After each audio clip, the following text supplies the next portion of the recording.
दर्शन करायब रानी कर सबर बुझ परेशानी।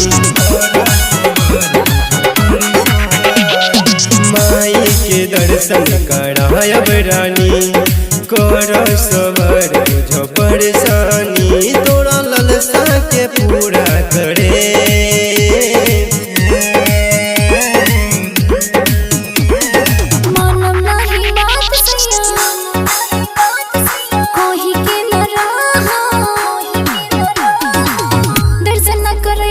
हम चल जाई मानम नाही बात सैया कोही के न रहा दर्शन न करे बात हम चल जाई कोही के न रहा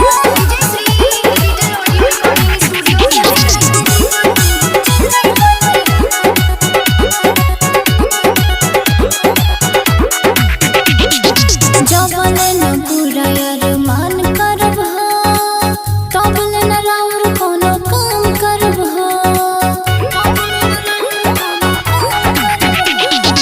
जबले न पूरा यार मान करब तबले न राउर कोनो काम करब। छोरा न दानी जिद कहर न रानी होकेला भीड़ बढ़ जाई परेशानी। काहे बतिया तू लगलो अब टाले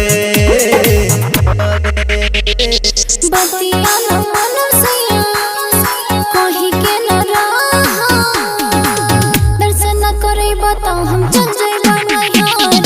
सुनी सुनी बात तोहर जीवा लाग जाला दर्शन न करे बताओ हम चल जाइबा नैहर। कोही के न रहा